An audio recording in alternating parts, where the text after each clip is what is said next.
السميع العليم من الشيطان الرجيم بسم الله الرحمن الرحيم الحمد لله الذي كان موجودا قبل حدوث الأشياء ويبقى بعد فناء الأشياء تفرد بالأولية والقدم ووصف كل شيء ما عداه بالفناء والعدم كما قال عز شانه كل شيء هالك إلا وجهه وكل نفس ذائقة الموت وقال كل من عليها فان ويبقى وجه ربك ذو الجلال والإكرام۔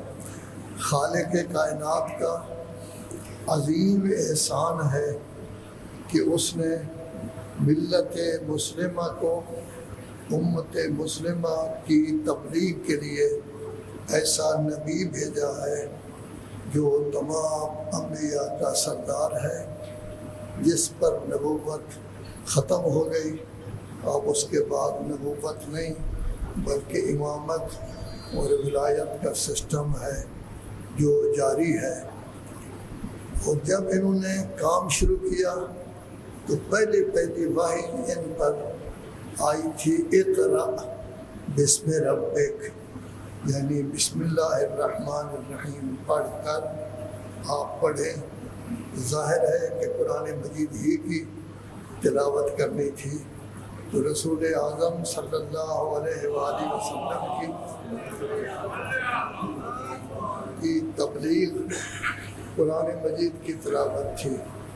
جہاں دیکھتے کہ 2-3 آدمی بیٹھے ہوئے ہیں، مکہ میں چلے جاتے، ان کے سامنے قرآن مجید کی تلاوت کرتے، انہی میں سے کچھ لوگ متاثر ہو جاتے، اکا دکا لوگوں نے مسلمان ہونا شروع کیا۔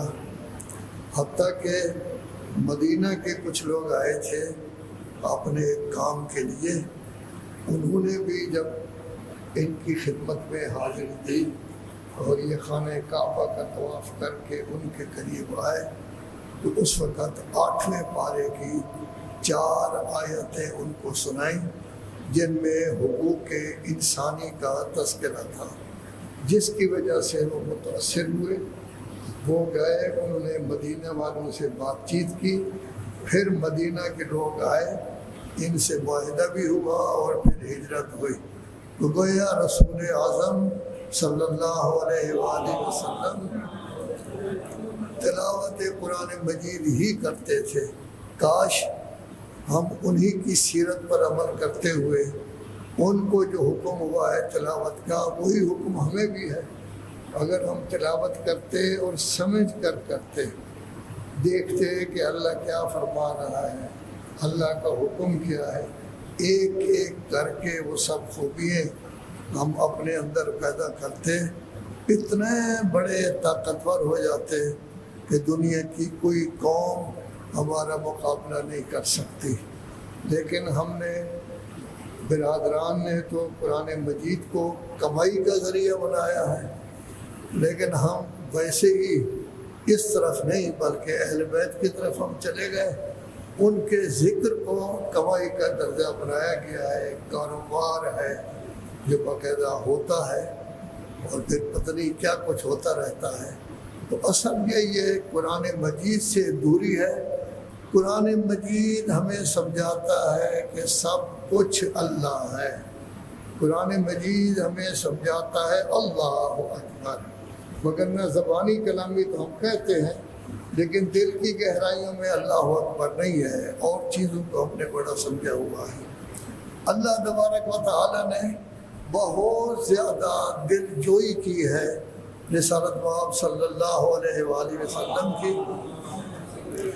اکیلے تھے، کوئی بھی نہیں تھا، اکا دکا لوگ مسلمان ہوتے تھے، پھر لوگ گالیاں بکتے تھے، کوئی کہتا تھا پاگل ہے، مجنون کا لفظ آیا ہے، کوئی کہتا تھا جھوٹا ہے، کوئی کہتا تھا کہ یہ چودراہٹ سے آتا ہے۔ سب غلط باتیں کیا کرتے تھے، کبھی اودڑی پکڑ کر ان کے اوپر ڈال دیتے تھے، کبھی خاردار جھاڑی لے آتے ان کے اوپر ڈال دیتے، کبھی راستہ میں ڈال دیتے تاکہ ان کے پاؤں زخمی ہو جائے۔ تو یہ سوائے مصیبت کے انہوں نے مکہ میں کچھ نہیں دیکھا، لیکن اللہ تبارک و تعالیٰ نے بہت ساری پیشین گوئی کی ہے قرآن مجید میں، جن سے ان کو متوجہ کیا گیا ہے کہ فتح آپ کی ہوگی، کامیابی آپ کی ہوگی، ہر جگہ آپ کامیاب و کامران ہوں گے۔ یہ کچھ تکلیف ہے، ان کو آپ برداشت کر لیں، لیکن اصل یہی ہے کہ آپ نے ہر صورت میں کامیاب و کامران ہونا ہے۔ پھر اللہ تبارک و تعالیٰ نے قرآن مجید کی آیات جب نازل ہو رہی تھی تو ابتدائی آیات میں ہی جو 12واں نمبر صورت ہے اس میں اللہ تبارک و تعالیٰ نے ایک خوشخبری سنائی ہے، اور خوشخبری بھی آنے والے وقت کی، لیکن اس کو زمانہ ماضی سے ذکر کیا گیا ہے، جس کا مطلب یہ ہوتا ہے کہ ہر صورت میں یہ کام ایسے ہونا ہے گویا آپ سمجھیں کہ ہو گیا۔ لذا فرمایا الم نشرح لک صدرک ووضعنا عنک وزرک الذی انقض ظہرک ورفعنا لک ذکرک، ہم نے آپ کا سینہ وسیع کر دیا ہے تاکہ آپ ان کی بکواسات کو سنیں تب بھی تنگ نہ ہوں، اور پھر ہم نے آپ کی کمر پر جو زیادہ بوجھ ہو سکتا تھا ہم نے آپ کو ایک ساتھی بھی اپنی طرف سے دے دیا ہے۔ حضرت موسیٰ نے تو بھائی مانگا تھا کہ اس کو وزیر بناؤ، وزیر کے لیے لفظ وزیر استعمال ہوا، ان کے لیے وزر استعمال ہوا ہے کہ ہم نے بھی آپ کو ایک وزیر دیا ہے جو آپ کی تکالیف کو کم کرنے کے لیے موجود ہے۔ وَرَفَعْنَا لَكَ ذِكْرَكَ، اور ہم نے آپ کا ذکر پوری دنیا میں بلند کر دیا ہے۔ حالانکہ اس وقت تو ذکر بلند نہیں تھا، اذانیں بھی نہیں ہوتی تھی، تذکرے بھی نہیں ہوتا تھا، ابھی نبوت کا انہوں نے اعلان ہی نہیں کیا۔ نبوت کا اعلان تو دعوت العشیرہ کے بعد ہوا ہے، ابھی صرف توحید کا ذکر کر رہے ہیں۔ لیکن 12ویں صورت میں اللہ تبارک و تعالیٰ ارشاد فرما رہا ہے وَرَفَعْنَا لَكَ ذِكْرَكَ، ہم نے آپ کا ذکر بلند کر دیا ہے۔ آج پوری دنیا میں دیکھیں، مسلم ہو یا غیر مسلم، وہ ہر روز ہر جگہ، ہر ملک میں، ہر گاؤں میں، ہر دیہات میں وہ سن رہا ہے کہ جہاں بھی اللہ اکبر کی آواز آتی ہے، اشہد اللہ الہ الا اللہ ذکر کیا جاتا ہے، وہاں اشہد ان محمد رسول اللہ بھی ذکر کیا جاتا ہے۔ تو جیسی جگہ اللہ تبارک و تعالیٰ کا نام آتا ہے آذان میں، اس جگہ رسول اعظم صلی اللہ علیہ وآلہ وسلم کا تذکرہ بھی موجود ہے۔ آپ دیکھیں تمام انبیاء کو دیکھیں، کسی جگہ کسی نبی کو اللہ نے یہ عظمت نہیں دی جو عظمت رسالت میں آپ کو دی گئی ہے۔ کسی شخص کو اللہ تبارک و تعالیٰ نے اتنا بلند نہیں کیا جتنا بلند رسالت میں آپ کو کیا ہے۔ کسی کے ذکر کو اس طرح اونچا نہیں کیا جس طرح رسالت میں آپ کے ذکر کو اونچا کیا ہے۔ جب امیر شام کی حکومت تھی، پوری دنیا پر اس نے قبضہ کر لیا، سپر طاقت تھے اس وقت مسلمان، حتیٰ کہ انڈیا تک، یہ ہمارے علاقے تک بھی ان کی حکومت تھی۔ تو کسی نے کہا ماشاءاللہ اب تو آپ کی بڑی حکومت ہے، کہا ٹھہر جائیں، ابھی 2-4 منٹ بعد جب اذان کا ٹائم آیا تو اس وقت جب حضور کا نام لیا گیا، کیا حکومت ان کی ہے؟ یعنی اصل وہ تو دیکھتے تھے نا کہ وہ بنی ہاشم سے ہیں، ہم بنی امیہ سے ہیں، حکومت ہماری نہیں ہے۔ اور اسی مطلب کو حضرت امام زین العابدین علیہ السلام نے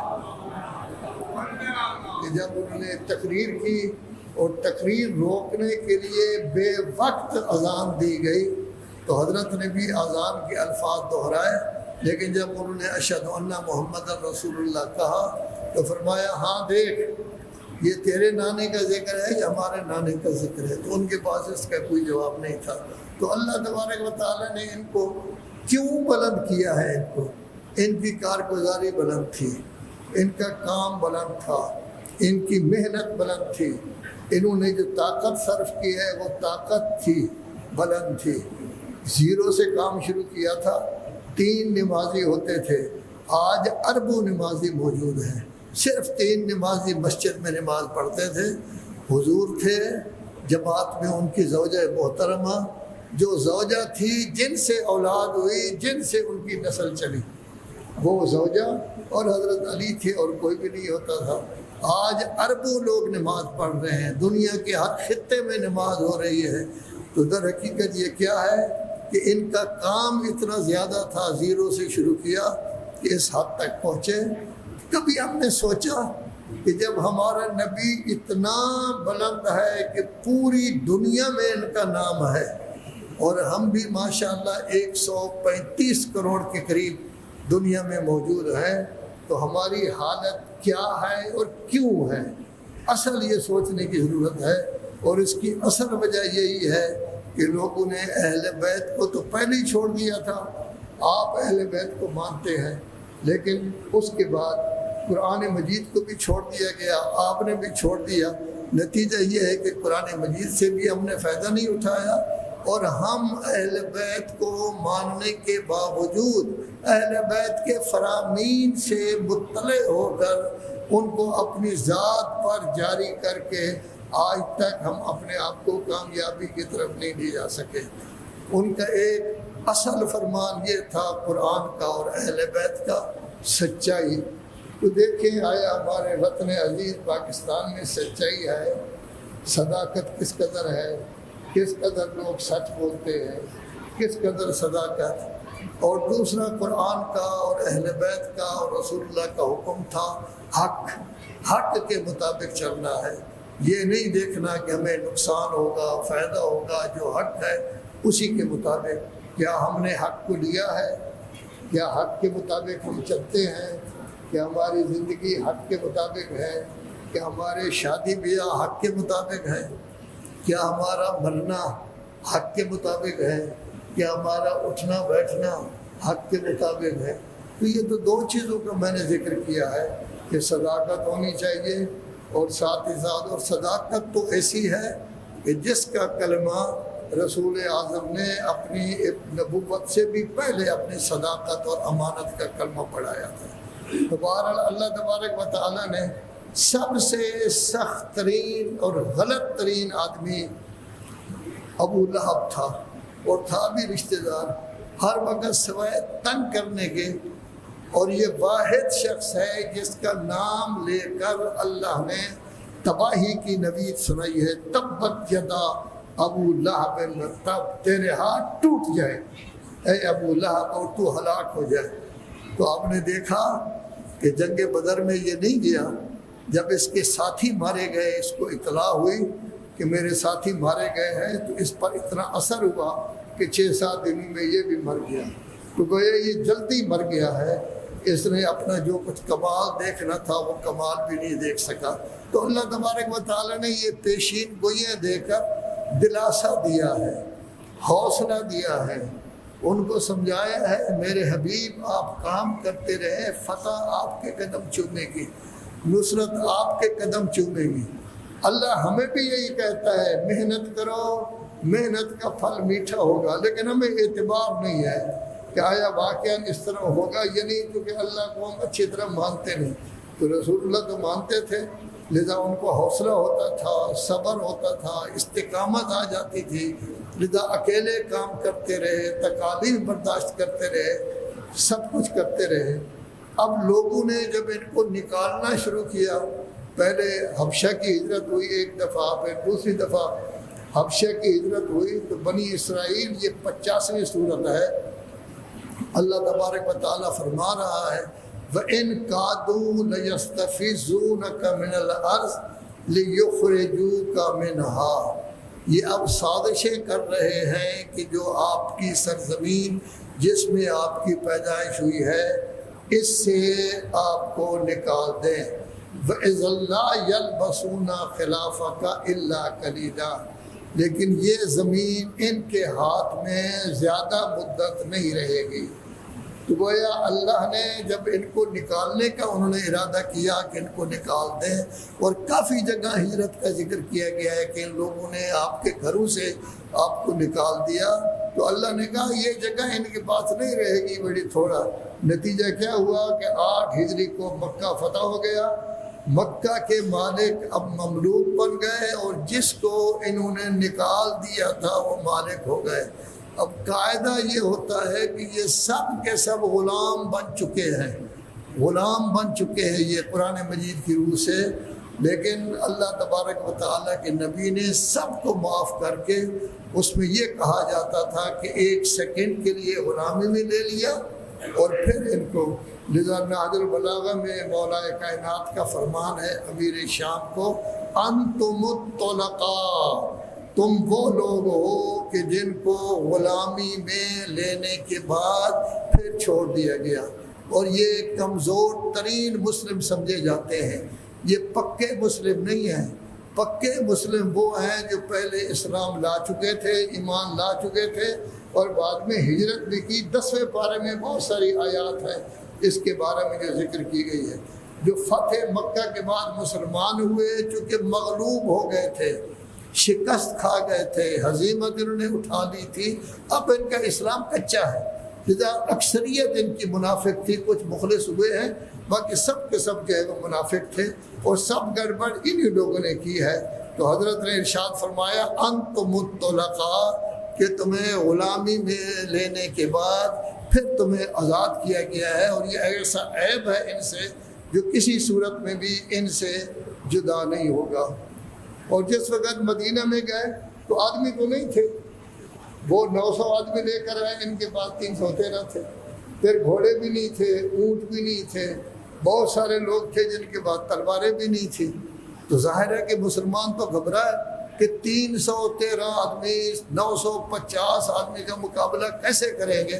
تو اللہ تبارک و تعالیٰ سورہ قمر، یہ 37ویں صورت ہے نزول کے لحاظ سے، اس میں فرمایا سَيُهْزَمُ الْجَمْعُ وَيُوَلُّونَ الدُّبُرَ، یہ جمعیت ان کی جو ہے وہ شکست کھا جائے گی اور پشت بھاگ جائے، پشت پھیر کر یہ بھاگ جائیں گے۔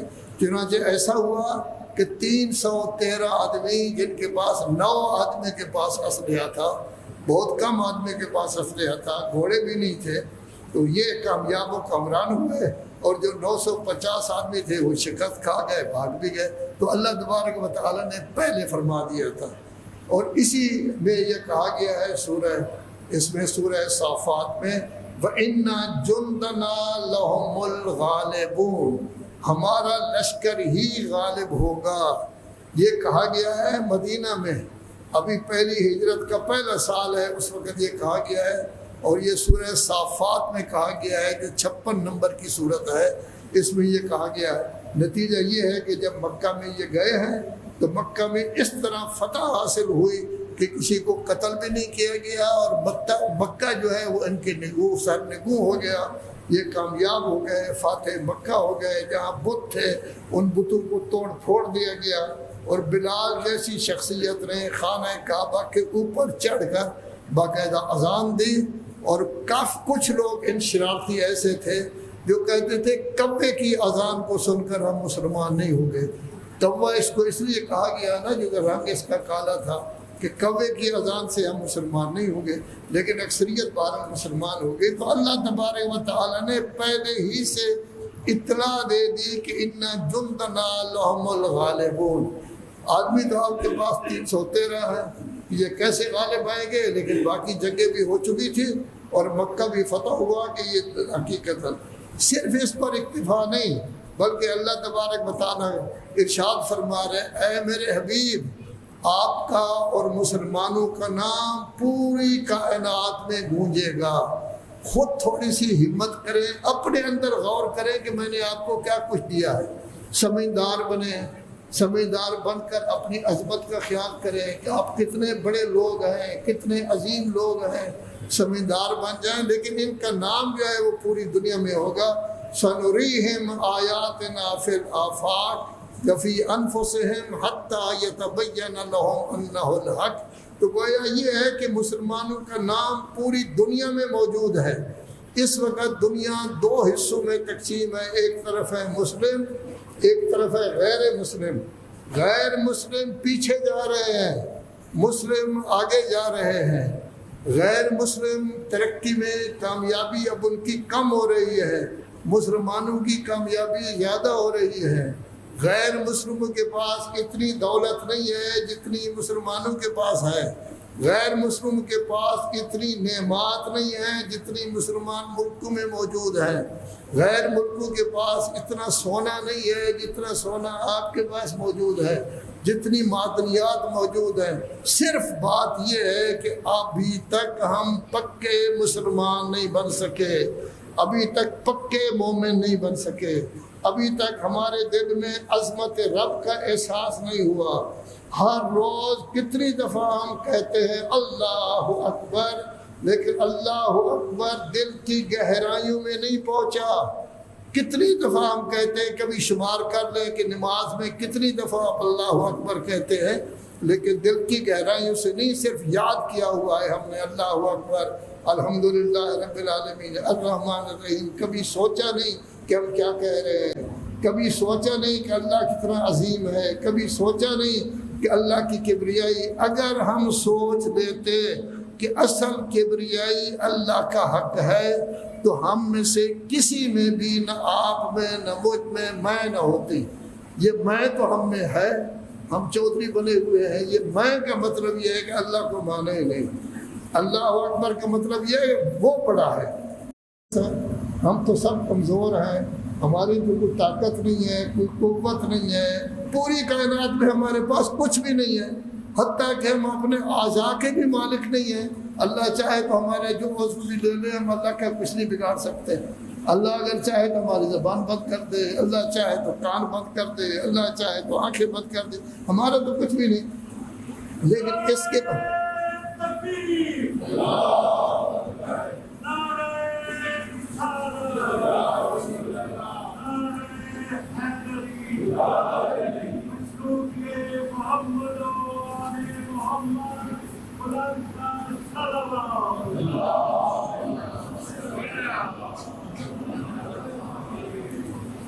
باوجود مسلم ہونے کے، باوجود اللہ اکبر کہنے کے، باوجود 5 نمازیں پڑھنے کے، باوجود نعرہ تکبیر بلند کرنے کے اور نعرہ رسالت، نعرہ حیدری، اس کی اثرات ہماری زندگیوں پر نہیں ہے۔